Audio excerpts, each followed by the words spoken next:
بسم الله الرحمن الرحيم لك الحمد يا الله والصلاة والسلام عليك يا رسول الله صلى الله تعالى عليه وآله وسلم اللهم ربنا افتح علينا حكمتك وانشر علينا رحمتك يا ذا الجلال والإكرام. محترم عزیز طلباء، ریاض الصالحین من کلام سید المرسلین کا سبق لے کر آپ کے سامنے حاضر ہیں۔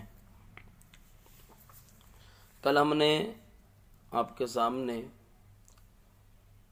اس کا پہلا جو سبق تھا، اس سبق میں مصنف کے حوالے سے اور کتاب کے حوالے سے کچھ گفتگو کی تھی۔ اسی طرح علم حدیث، اس کا موضوع، اس کی غرض و غایت کے تعلق سے بھی گفتگو کی تھی۔ آج ہم گفتگو کریں گے اس حدیث پہ کہ جو ریاض الصالحین میں جو پہلی حدیث ہے، حدیث کو بیان کرنے سے پہلے امام نووی نے چند قرآنی آیات کو بیان فرمایا، اور امام نووی کا یہ طریقہ ہے کہ اس کتاب کے اندر جہاں پر بھی حدیثوں کو بیان فرمایا تو ان احادیث کے متعلق اگر آیات ہیں تو قرآن آیات کو بھی یہ پہلے بیان فرماتے ہیں۔ تو یہاں پر بھی وہی طریقہ اختیار فرمایا، پہلے چند قرآنی آیات کو بیان فرمایا، پھر بعد میں حدیث پاک ارشاد فرمایا۔ بسم اللہ الرحمن الرحیم۔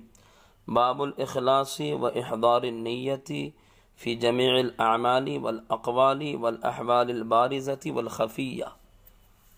ترجمہ ہے کہ تمام ظاہری اور پوشیدہ اعمال و اقوال و احوال میں نیت کو حاضر کرنے اور نیت کو خالص کرنے کا بیان۔ الاخلاص یہ جو ہے مصدر ہے باب افعال کا، اخلاص، اخلص یخلص اخلاصا فهو مخلص، یہ پوری اس کی گردان ہے۔ آگے اخلاص کا معنی ہوتا ہے کہ بے کھوٹ، بے ملاوٹ چیز، اور اسی طرح طاعت و عبادات میں بالکل ریاکاری سے ہٹ کر صرف اللہ تبارک و تعالیٰ کی طرف توجہ کرنا، یہ اخلاص ہوتا ہے۔ احضار مصدر ہے حاضر کرنا باب افعال کا، احضار النیہ نیت کو حاضر کرنا۔ ہم اس تعلق سے نیت کے بارے میں حدیث میں چونکہ انما الاعمال بالنیات ہے، اس پہ گفتگو کریں گے نیت کے تعلق سے۔ فی جمیع الاعمال والاقوال والاحوال البارزۃ والخفیہ، تو تمام پوشیدہ اور ظاہری اعمال و اقوال و احوال میں نیت کو حاضر کرنے اور نیت کو خلوص کرنے کا بیان۔ اخلاص کے تعلق سے بھی جو گفتگو ہے وہ ہم آگے آپ کے سامنے بیان کرتے ہیں۔ قرآن مجید میں اللہ تبارک و تعالیٰ نے فرمایا وَمَا أُمِرُوا إِلَّا لِيَعْبُدُوا اللَّهَ مُخْلِصِينَ لَهُ الدِّينَ حُنَفَاءَ وَيُقِيمُوا الصَّلَاةَ وَيُؤْتُوا الزَّكَاةَ وَذَلِكَ دِينُ الْقَيِّمَةِ۔ ترجمہ ہے اور انہیں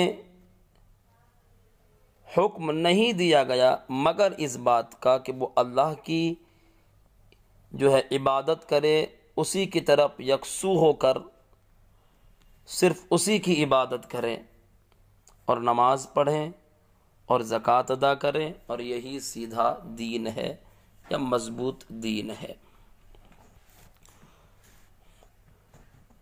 اس میں اللہ تبارک و تعالیٰ نے بندوں کو خالص اسی کا ہو کر عبادت کرنے کا حکم فرمایا۔ نیت کے تعلق سے امام نووی نے یہ آیت یہاں بیان کی ہے کہ خالص اسی کی طرف اپنی توجہ کر کے اسی کی عبادت کرے، یہ دنیاوی چیزوں سے اپنی توجہ ہٹا کر دنیا سے ماورا ہو کر اسی کی عبادت کرنا، اس کا نام اخلاص ہے، اسی کو بولا جاتا ہے مخلصین۔ بعض صوفیہ نے یہاں اخلاص کا معنی یہ بھی بیان فرمایا ہے کہ اخلاص یہ ہے کہ بندہ جب عبادت کرے، اس کی اطاعت کرے، فرما برداری کرے، تو اس عبادت کے بارے میں اللہ تبارک و تعالیٰ کے سوا کسی کو اطلاع نہ ہو، کسی کو پتہ نہ ہو، یہ اخلاص ہے۔ اور لِيَعْبُدُوا اللَّهَ مُخْلِصِينَ لَهُ الدِّينَ حُنَفَاءَ، حنفا جمع ہے حنیف کی، کہ تمام ادیان باطلہ سے توجہ ہٹا کر اسلام کی طرف اپنے آپ کو جھکا دینے کا نام حنیف، حنفا بولتے ہیں۔ حنیف کی جمع حنفا۔ دین ابراہیم کو بھی دین حنیف بولا جاتا ہے۔ ترکیبی اعتبار سے جو مخلصینہ ہے یہ حال اول ہے، لیعبدو میں جو ضمیر ہے، اور لہ الدینہ یہ متعلق ہے مخلصینہ سے، اور حنفا یہ حال ثانی ہے، مخلصینہ حال اول، حنفا حال ثانی۔ یہ تھوڑا مشکل تھا اس لیے میں نے بتا دیا، یاد رکھیں۔ دوسری آیت جو اللہ تبارک و تعالی نے جو ارشاد فرمایا، لَن يَنَالَ اللَّهَ لُحُومُهَا وَلَا دِمَاؤُهَا وَلَٰكِن يَنَالُهُ التَّقْوَىٰ مِنكُمْ، کہ اللہ کو ان کے گوشت اور ان کے خون نہیں پہنچتے، لیکن تمہاری طرف سے اس تک تقویٰ پہنچتا ہے، پرہیزگاری پہنچتی ہے، پرہیزگاری باریاب ہوتی ہے۔ یہ آیت مبارکہ کا شان نزول کچھ اس طرح ہے کہ جو کفار تھے، کافر تھے، یہودی تھے، وہ کرتے کیا تھے، اپنے جانوروں کو قربانی کرنے کے بعد خانہ کعبہ میں اس کے گوشت اور اس کے خون کو بکھیر دیتے، چھوڑ دیتے۔ مسلمانوں نے جب دیکھا تو مسلمانوں نے بھی اس طرح سے کرنے کا ارادہ کیا۔ اللہ نے آیت اتاری کہ یہ خون اور یہ گوشت نہیں پہنچتے، اللہ کو جو پہنچتا ہے وہ تقویٰ تمہاری طرف سے پہنچتا ہے، تمہاری پرہیزگاری پہنچتی ہے۔ تو اس آیت کو بھی امام نووی نے اخلاص و نیت کے حوالے سے یہاں بیان فرمایا ہے۔ تیسری آیت مبارکہ، ان تخفوا قل ان تخفوا ما فی صدورکم او تبدوہ یعلمہ اللہ، تم فرما دو اگر تم چھپاؤ جو تمہارے سینوں میں ہے، یا تم اس کو ظاہر کرو، اللہ اس کو جانتا ہے۔ تم فرما دو اگر تم چھپاؤ جو تمہارے سینوں میں ہے، یا تم اس کو ظاہر کرو، اللہ اس کو جانتا ہے۔ ظاہر بات ہے، ہمارے جو بھی ظاہر و پوشیدہ اعمال ہے، اقوال ہے، احوال ہے، اللہ تبارک و تعالیٰ کو سب کی خبر ہے، اس سے کوئی چیز جو ہے پوشیدہ نہیں۔ تو یہ تین آیات مبارکہ امام نووی نے اخلاص و نیت کے حوالے سے یہاں بیان کیا۔ اب آگے حدیث پاک کی طرف چلتے ہیں۔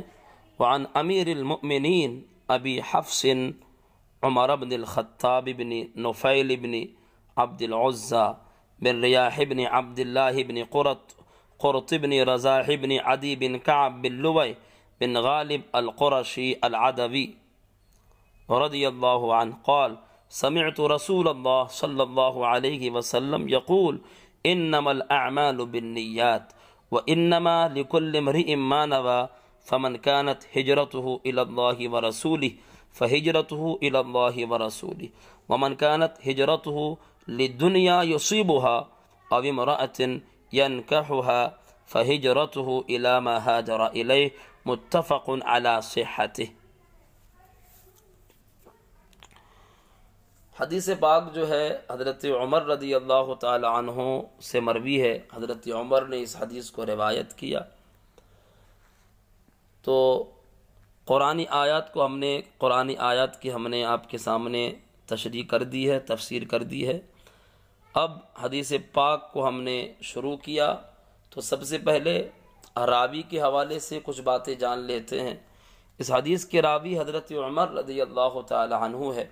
حضرت عمر رضی اللہ تعالی عنہ صحابی رسول تھے اور بڑے جلیل القدر صحابی تھے، اور یہ اہل سنت و جماعت کا متفقہ فیصلہ ہے کہ انبیاء کے بعد اور حضرت ابوبکر صدیق کے بعد امت میں سب سے افضل حضرت عمر فاروق اعظم رضی اللہ تعالی عنہ ہے۔ اس کے خلاف جو عقیدہ رکھے وہ گمراہ ہے۔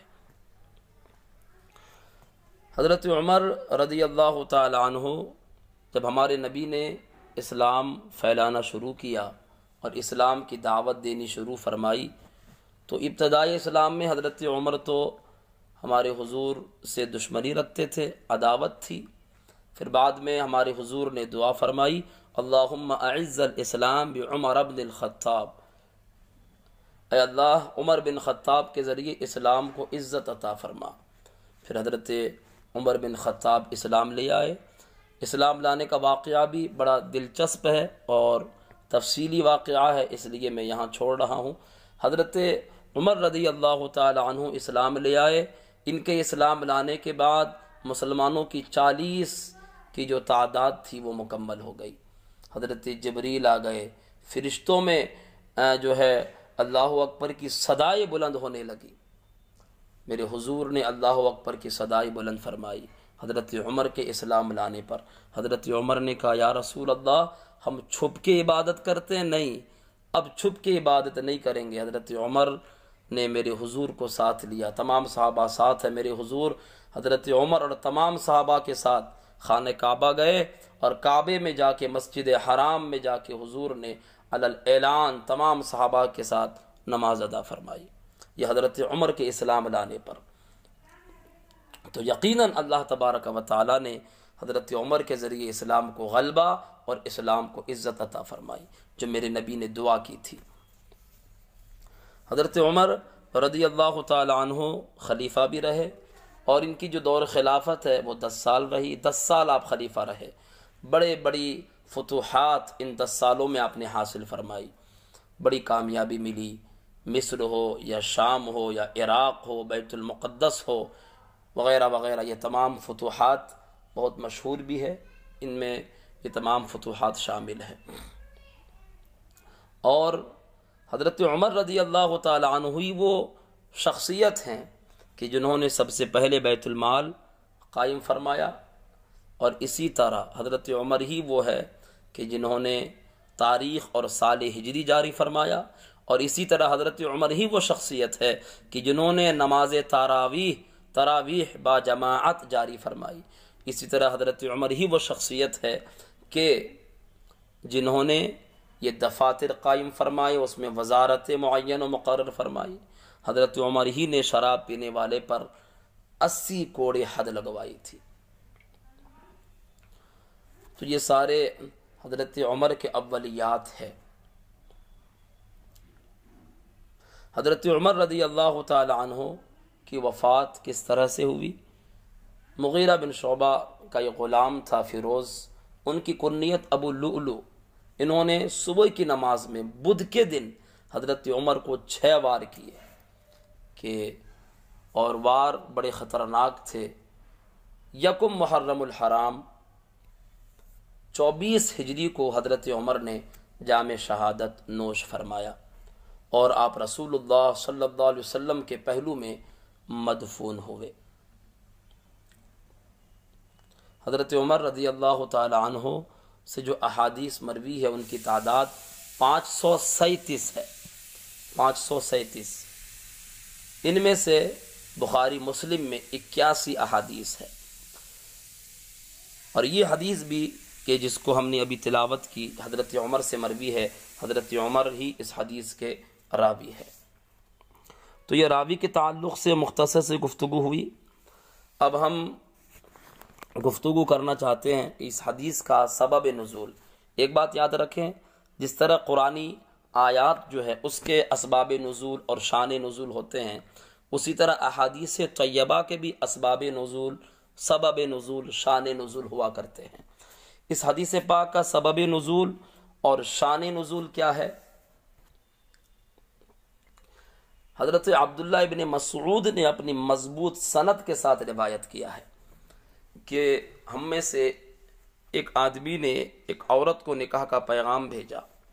عورت کا جو لقب تھا وہ ام قیس، اس کو نکاح کا پیغام بھیجا لیکن انہوں نے منع کر دیا، اور یہ کہا کہ اگر تو میرے ساتھ ہجرت کرے گا تو میں تجھ سے نکاح کر لوں گی۔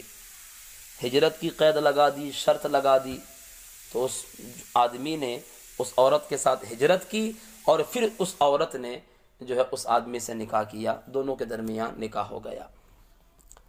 تبھی سے اس کو مہاجر ام قیس کہا جاتا۔ پھر یہ میرے نبی نے حدیث بیان فرمائی۔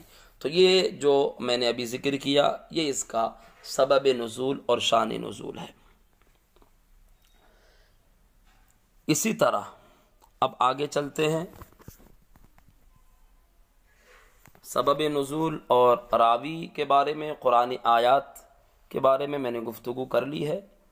اب آگے چلتے ہیں حدیث پاک میں، انما الاعمال بالنیات، انما الاعمال بالنیات، کہ اعمال کا دار و مدار نیتوں پر ہے۔ اس میں سب سے پہلے میں گفتگو کرنا چاہوں گا لفظ انما پہ۔ انما یہ جو ہے کلمہ حصر ہے، کلمہ حصر۔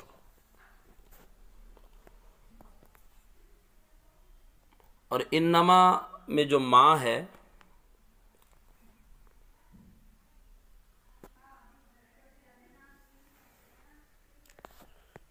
اس ما کے بارے میں اختلاف ہے۔ بعض کے نزدیک یہ ما زائدہ ہے، بعض کے نزدیک یہ ما مائے کافہ ہے، اور بعض کے نزدیک یہ ما مائے نافیہ بھی ہے۔ ان جو ہے یہ تاکید اس بات کے لیے آتا ہے، اور جو ہے ان نا اور ما یہ دونوں کو ملنے سے حصر پیدا ہوتا ہے، حصر پیدا ہوتا ہے، ایک تاکید پیدا ہوتی ہے۔ حصر کسے کہتے ہیں؟ حصر کا مطلب ہوتا ہے کہ چند چیزوں کی نفی کر کے کسی ایک چیز کا اثبات کرنا، یہ حصر کہلاتا ہے۔ یعنی نفی اور اثبات کے مجموعے کا نام حصر ہوتا ہے۔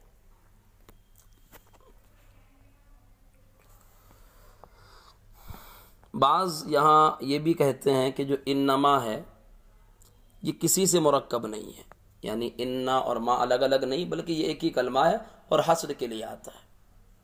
لیکن اس بات پر سب کا اتفاق ہے جو میں نے بتا دیا کہ یہ جو کلمہ ہے یہ حصر کے لیے آتا ہے، مفید حصر ہے، حصر کا ہی فائدہ دیتا ہے انما۔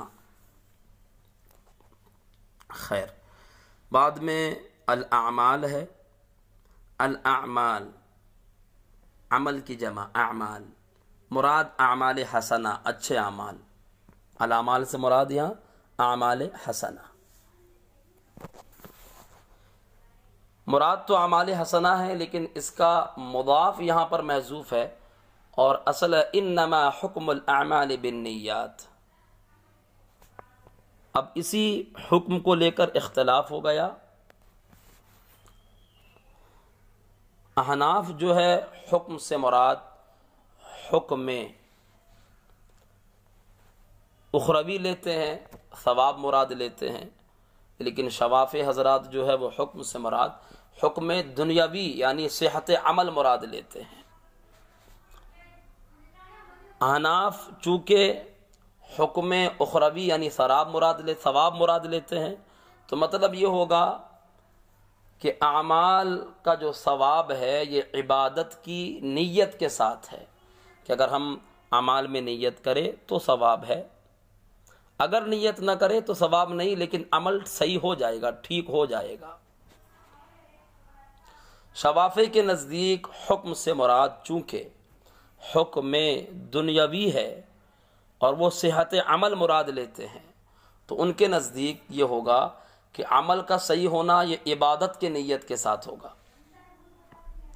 اب دیکھیں وضو کا معاملہ ہے، اس مسئلے میں یہ اختلاف ظاہر ہو جائے گا۔ وضو کا مسئلہ دیکھیں آپ، وضو ہے تو ہمارے نزدیک، احناف کے نزدیک وضو میں نیت ضروری نہیں ہے. اگر بندہ وضو کرے نیت نہیں کی تو نیت ہمارے نزدیک ٹھیک ہو جائے گا، لیکن یہ کہیں گے ثواب نہیں ملے گا. لیکن وضو صحیح ہو جائے گا، ٹھیک ہو جائے گا. شوافے کے نزدیک اگر وضو میں نیت نہیں کی تو اس کا وضو ہوگا ہی نہیں، وضو صحیح نہیں ہوگا. تو یہ اختلاف اس میں ظاہر ہو جاتا ہے. تو ہم یہ کہتے ہیں کہ اعمال کے ثواب کا دار و مدار نیتوں پر ہے، لیکن وہ کہتے ہیں کہ اعمال کے صحیح ہونے کا دار و مدار یہ جو ہے نیتوں پر ہے. اس کے بارے میں تفصیلی گفتگو بڑی کتابوں میں موجود ہے، شرح وقایہ وغیرہ میں، اس میں بڑے اعتراضات بھی ہوتے ہیں. انشاءاللہ وہاں تفصیلی گفتگو کی جائے گی. تو عزیز طلباء، ہماری گفتگو چونکہ لمبی ہو جا رہی ہے، اس لیے ہم آج کی گفتگو کو یہیں پر ختم کرتے ہیں، اور انشاءاللہ اگلی ویڈیو میں نیت کے تعلق سے اور اسی طرح آگے کا جو جملہ ہے وَإِنَّمَا لِكُلِّ امْرِئٍ مَّا نَوَىٰ، اس تعلق سے، ہجرت کے تعلق سے کچھ گفتگو آپ کے سامنے پھر سے کی جائے گی. وَمَا عَلَيْنَا إِلَّا الْبَلَاغُ.